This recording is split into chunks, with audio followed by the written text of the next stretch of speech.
There are people who walk into a room and immediately start calculating who matters and who doesn't. Lorelei had seen that type before.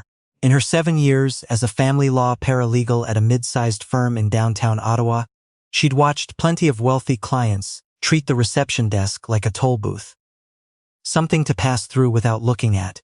But she'd never seen anyone do it quite the way Harlan Voss did. He came in on a Tuesday in March, when the slush on Sparks Street was still gray, and the heating vents in the building were fighting a losing battle. Lorelei was at her desk near the entrance, working through a stack of custody affidavits that needed to be organized before the afternoon. She had her hair pulled back, a mug of tea going cold beside her keyboard, and a yellow highlighter tucked behind her ear. She was 29, efficient and invisible to men like Harlan Voss, which was exactly the way she preferred it. Harlan was 61 and carried his age like a credential. Silver hair swept back from a wide forehead, suit that cost more than Lorelei's monthly rent. He walked ahead of his assistant, a thin young man named Perry, who trailed behind with a leather portfolio, and he didn't check in at reception. He simply moved toward the conference room at the far end of the hall as if he already owned it. He didn't. The room was booked for another 30 minutes. Lorelei set down her highlighter and stood.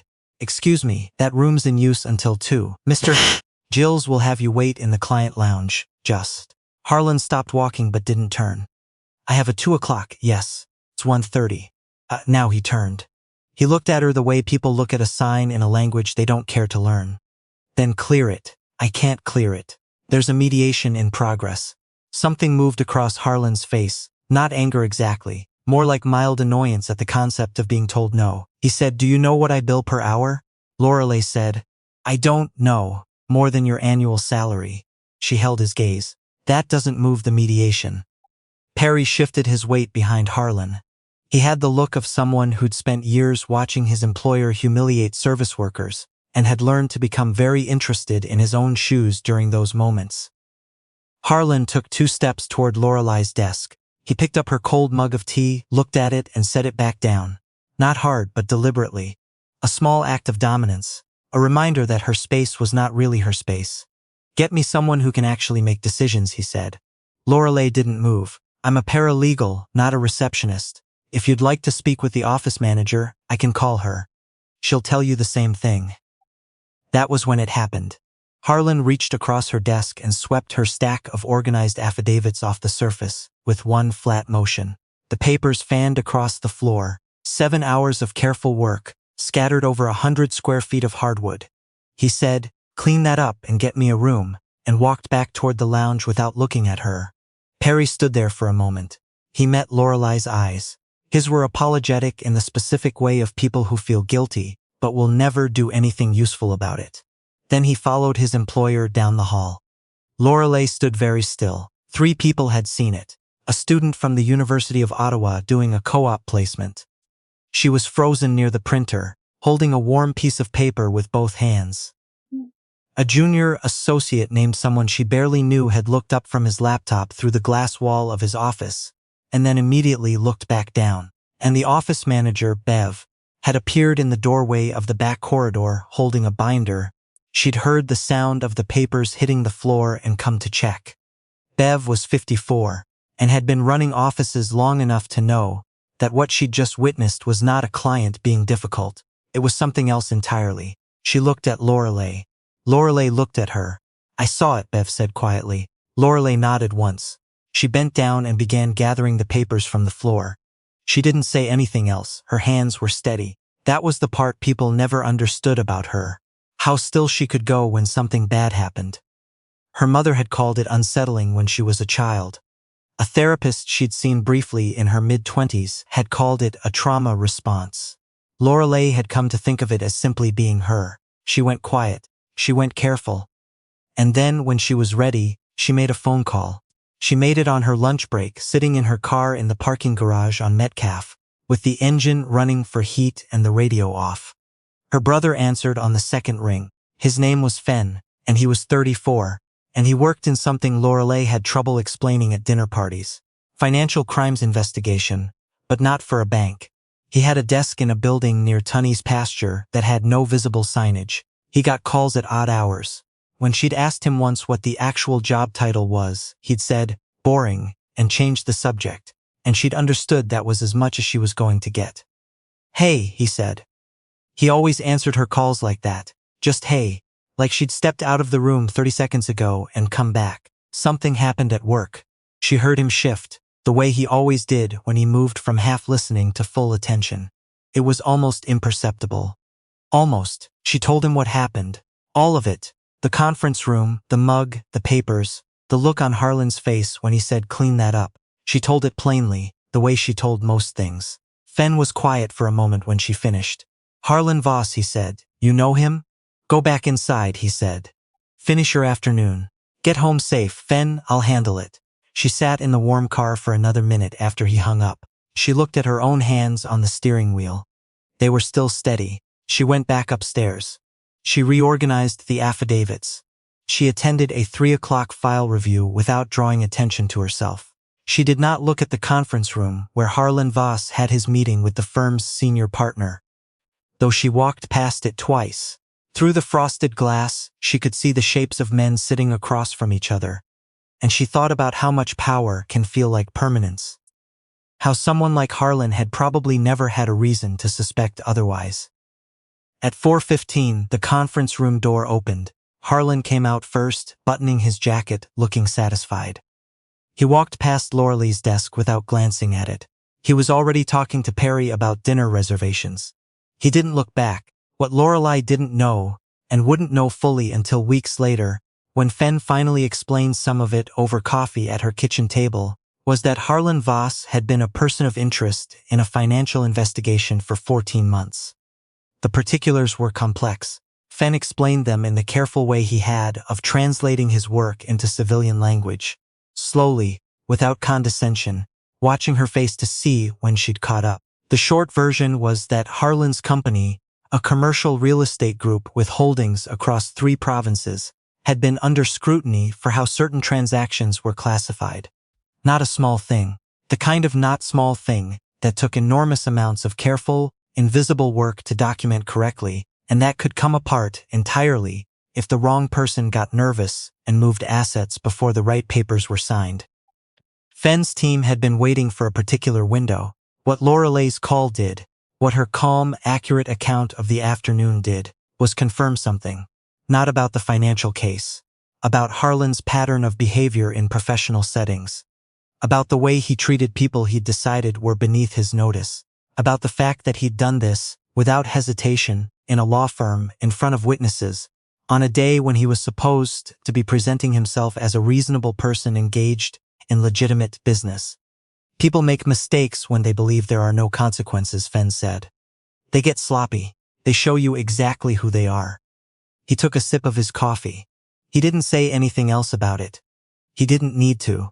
3 weeks after the incident in the office, Lorelei got to work to find Bev waiting for her at the door, with an expression that was trying to be neutral and not quite succeeding. Morning, Lorelei said. Morning. The partners want to see you at 9. Lorelei set her bag on her chair. Am I in trouble? Bev looked at her steadily. No, she said, you are very specifically not in trouble. The meeting lasted 25 minutes. One of the senior partners, a woman named someone who Lorelei had always found difficult to read, did most of the talking. She said that the firm had reviewed the security footage from the hallway.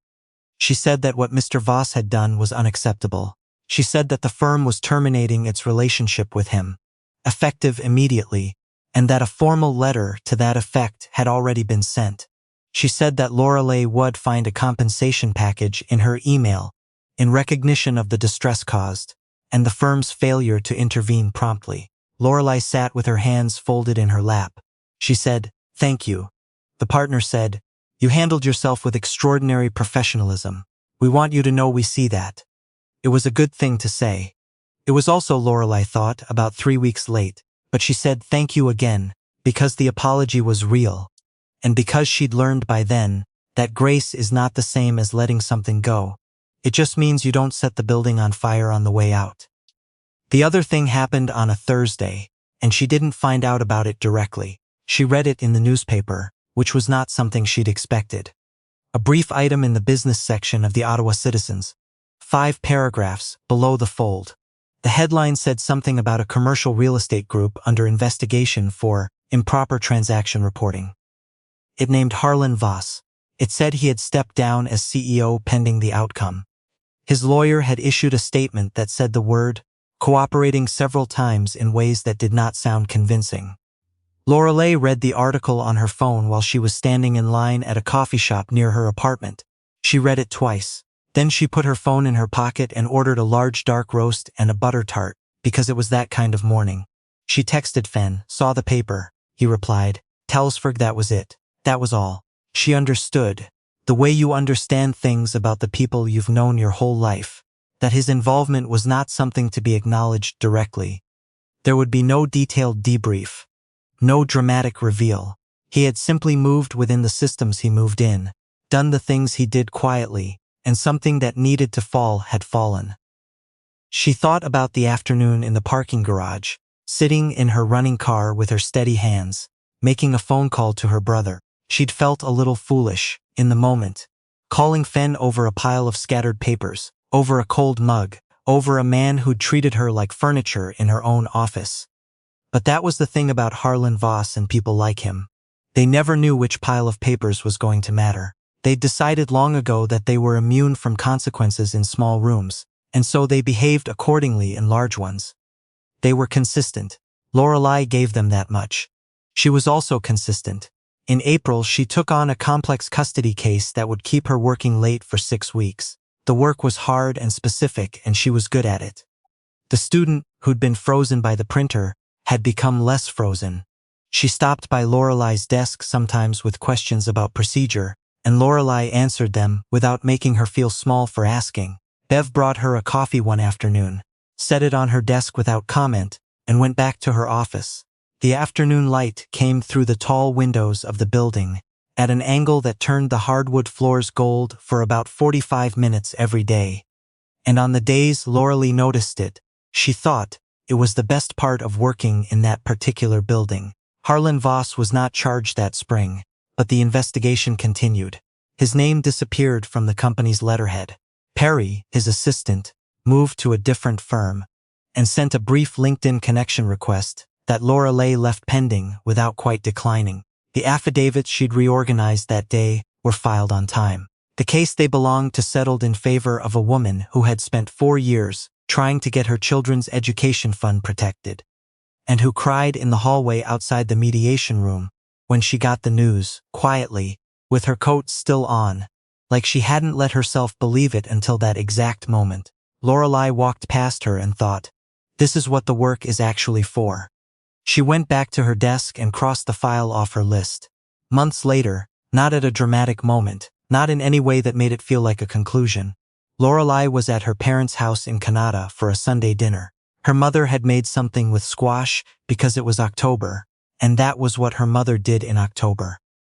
Fen was there, leaning against the kitchen counter eating a piece of bread he'd cut off the loaf before anyone else sat down, which he had done since he was 11 years old. Their mother said something about a news segment she'd half-watched about corporate accountability. She didn't mention any names. She wasn't following the case specifically. It was just something she'd caught. Fen said, and took another bite of bread. Lorelei got up to get water from the tap and stood beside her brother for a moment at the counter. She said quietly, "Thank you." He looked at her. He said, "You called me." She said, "I know." He said, "That's all it was." It wasn't all it was, but he was also not wrong. She had called him. She had sat in that cold parking garage in March and decided that what had happened was worth saying out loud to someone who would hear it clearly. Not because she needed to be saved. Not because she couldn't handle a man in a suit with bad manners and worse judgment, but because she'd known, in that still, careful way of hers, that there was something in motion that deserved to keep moving. The quietest decisions are not always the smallest ones. Her mother called them to the table. They sat down.